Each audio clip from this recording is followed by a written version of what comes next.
Okay, y'all. So it's gonna be two parts. So as I was saying, Ruth encountered with Boaz, and it says because Ruth was on cue in her decision accompanying Naomi to Bethlehem, the Lord put her on a divine trajectory to give Naomi what she needed. So, um, just by Ruth sticking with Naomi, God seen it. He seen her faithfulness. He seen her faithfulness stand with her mother-in-law. So what did God do? What did God do? God picked Boaz. Boaz on the scene. Here's Boaz. He's seeing the next of kin. He's seeing Boaz on the scene. And it says what she needed. Although Naomi did not have a son to give Ruth, Ruth could give Naomi another son. When someone died in Israel, a family member could raise up a child that counted as their own child. God had orchestrated an ingenious plan that turned Naomi words of nonsense. So remember, I was reading in the beginning, and I said she said, "Why do you want to stay with me? You know, I'm old. I cannot bear another child." She's saying, "Are you going to stay with me till like I have another child?" So Ruth, not knowing that, even though she wasn't going to birth another child for Ruth to be with, God made it so that there was another next of kin. There was another next of kin. And so Naomi words of nonsense about bearing a son into a new plan. Because of Ruth, Naomi will soon hold a child that counted as her own. God showed care for every need in Naomi's life while her own. God showed care for every need in Naomi's life while she might have thought she just needed sustenance. The Lord knew she needed much more and gave her the desires of her heart. And this is the field. This is the part I was telling you about. She was gleaning in the field. And then it said Ruth started down the path by going to glean in a field seeking food for her mother-in-law. So she gleaned in the field because she was seeking food for her and her mother-in-law. We see the beauty of God's plan in the narrated note about Ruth, stating her was to light it. Stating her hap was to light on a part of the field belonging unto Boaz. So the field that she was gleaning on belonged to Boaz. The field that Ruth she was gleaning on, it belongs to Boaz, who was of the kin. He was kin of Amalek. This is Ruth chapter 2 and 3. As we read this line, we can almost see the narrating winkling knowing to the reader. Far from being something that just so happened, the Lord had intentionally, tragically placed Ruth in Boaz's view. That's the part where I like when God just, Ruth, she's gleaning on the field, and God placed her. He placed her at a place so it's where it's like, so Boaz, he can see her. It was like, it was definitely, like they said, God, he orchestrated it. Like God, he set it up so that she's going to be gleaning on this field. Not only she's going to be gleaning on this field, but she's going to be gleaning on Boaz's field and the next of kin field, and he's going to notice her. So I just want to say that God can work in mysterious ways, where God can have you doing missionary work, he can have you serving somewhere. And you not know of it, that it can have you serving somewhere that your future spouse like would notice you. He will see you. I remember the story how I was listening to the story of Sarah Jakes and her husband, Troy Roberts. He was telling the story how he met Sarah Jakes, and he was saying he was preaching, he was going to preach at this conference, and she was preaching at this conference, and that's how they met, because she was preaching at this conference and he was preaching at this conference, and when he saw her, he was like, whoa, like that is, like, And then you find out like, oh, that is TD Jake's daughter, you know. So you just never know. Like, God can work in mysteriously ways. Like, He have you at this place, and you just thinking you there, you doing missionary work, and you not knowing you there, you serving, but while you there, someone noticed you. And so that's what happened with Ruth. She was gleaning on the field, and Boaz noticed her. And then it said Boaz ensured Ruth had plenty of food and water as she gleaned. In fact, he went beyond the requirement of the Torah that allowed the poor to glean the corners of a field. And you can read more about that in Leviticus 23 and 22. He commanded his workers to allow handfuls of purpose to fall to her. Boaz also defended Ruth.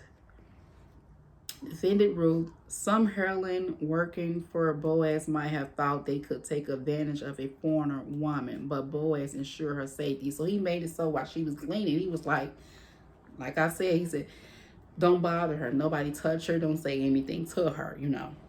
So he made sure that her safety, you know, she was protected. Boaz acted the way he did because he was a man of standing or a man of substance. The description spoke of his wealth. Boaz, however, proved that the statement also revealed his character. At the threshing floor. Now, this is the part I like at the threshing floor, is because this is the part where is that, you know, sometimes we say, God tell us He gonna do something, and sometimes we feel like God is moving too slow, so we think that God need a little help. I'm gonna give Him a little assistance.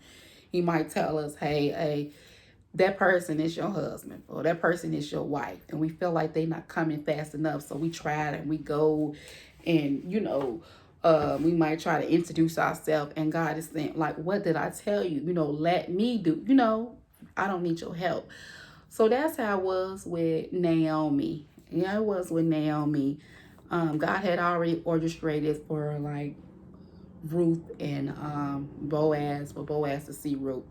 And so, but still, Naomi, her mother-in-law, felt like Boaz needed a little help. So it said at the threshing floor.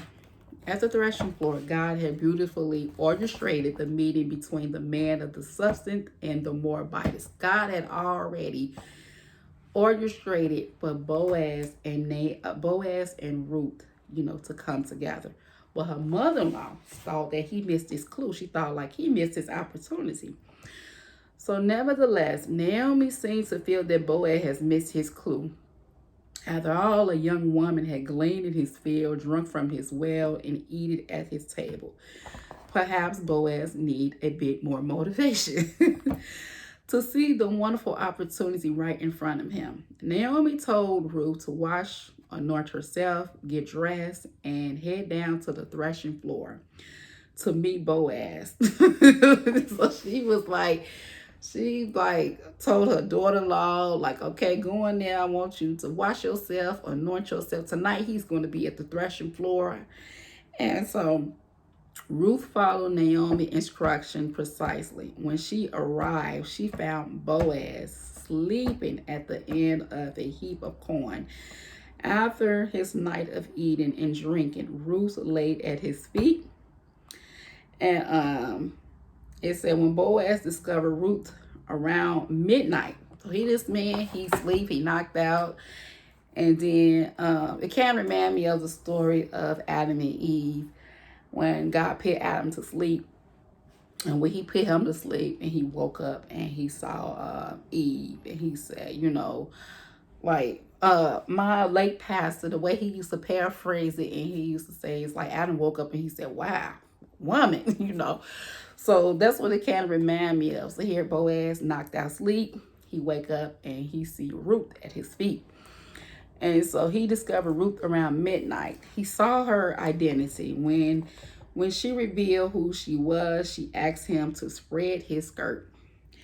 She asked him to spread his skirt over her because he was the near kinsman. So right then at that moment when Ruth was telling him to spread his skirt, so what I'm taking was she was kind of like she sounded like she was telling him, "Hey, take ownership. Like take ownership. Like Boaz, take ownership." She was like, "Hey, take ownership. Like here I am, take ownership."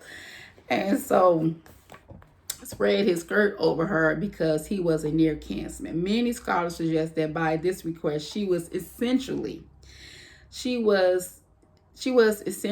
proposing to Boaz. Like I said, like take ownership, proposing to Boaz. Thank Ruth for her kindness and vow to attend to the matter. Boaz continued to take care of Ruth and go beyond more requirements before she left the threshing floor. Boaz asked for her veil. He measured out barley for her and put it in her veil to prevent her from going empty-handed to her mother-in-law. And then it says, I will put my faith into action. And then it reads, when we have followed all the clues of the Lord, we must put our faith into action. As we watch the Lord place us in favorable situation, we must not simply rely on the Almighty to do all the work. We must engage our faith by taking action. We must apply for the promotion. We must seek ministry opportunity. We must talk to those who can help us fulfill our dreams. And it said Boaz the Redeemer. Boaz proved as good as his word, although Boaz may not have fulfilled recognizing his provision, his previous clues. So it said, although he wasn't like getting the clues, seeing, the clues, he now understands the significance of the moment before him and desired to seize the day. Although we know little of his backstory, we can see that God wanted to bless a man of character. God wanted to bless a man of character and substance by redeeming Ruth and Naomi. And then it reads, Boaz was aware of Ruth's sacrificial action. Boaz acted because he saw something in himself in Ruth. The Bible described Boaz as a man of substance, and the text utilized similar words to describe Ruth as a woman of substance. Although some might focus on Boaz's wealth, God clearly wanted to show that substance, standing, and character do not arise only from riches. The widow Ruth had no wealth or social position, especially as a member of an authentic minority. Yet God recognized her worth. Her sacrificial action to assist Naomi would not go unrewarded. Boaz also recognized the extreme value of something like Ruth. He knew of everything she had done for her mother-in-law. While some might have intentionally said negative things behind Ruth's back due to their potential distaste for the Moabite, their tune soon changed when they observed the faithfulness as she helped Naomi, because Ruth, she was a Moabitess. And so some people, they were saying stuff, she's a Moabitess, she don't come from the same faith that we come from. But after they saw how faithful she was to her mother-in-law, it changed.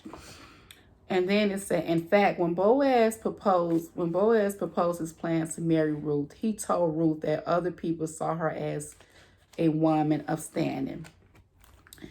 In the threshing floor, Boaz informed Ruth that everyone in Bethlehem recognized her as a woman of substance. That's Ruth Chapter 3, verse 11. The same Hebrew phrase is used to describe a virtuous woman. So after they seen her with her faithful to her mother, then they began to say she is a virtuous woman. She went from being a Moabitess woman to a virtuous woman. And when the Bethlehemites heard that Boaz would marry Ruth, they publicly proclaimed her value and her potential for more greatness. Ruth Chapter 4, verse 11. They prayed that Ruth would be like Rachel and Leah, who built the house of Israel. Ruth would add to this house by being in the lineage of David and Jesus. She would be famous because she stepped out boldly. And this is the last thing I want to share with you all, and then I'm going to end it. And it says, like Boaz, we must step out and seek to redeem others. Sometimes we may think it is someone else's responsibility. There may be those who appear to be more gifted than we are, yet the Lord has called all of us to minister to those in need. We must not put all the burden on pastors, ministers, and leadership or other members of the church. We must do our part for those in need by sharing God's love. So, it was so much, to this lesson, and I wanted to read, this is internalizing the message. It's called internalizing the message, and I highlighted it. And I want to share this with you all too, because I love this. And it was just talking about how sometimes we can miss our clue. You know, we can miss our clue, just like Boaz. You know, Ruth thought that he missed his opportunity, but he didn't miss his opportunity. God had already set up how Boaz and Ruth, they was going to meet each other. And so internalizing the message reads, sometimes men prove more clueless than romantic. When it comes to love, perhaps they have good reason for it. If Ruth had not met Boaz in the threshing floor one evening, Boaz might have missed out on fulfilling his desire of a wife. Ruth desired for a husband, and Naomi desired for a grandchild. Thankfully, Ruth followed Naomi's instruction and did not miss her cue.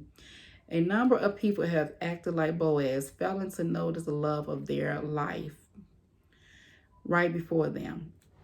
And it says, some love story proved quite humorous, especially when men fail to understand the hint women try to give them. One man did not recognize the obvious clue when a friend smiling stated that she had her boyfriend recently broke up.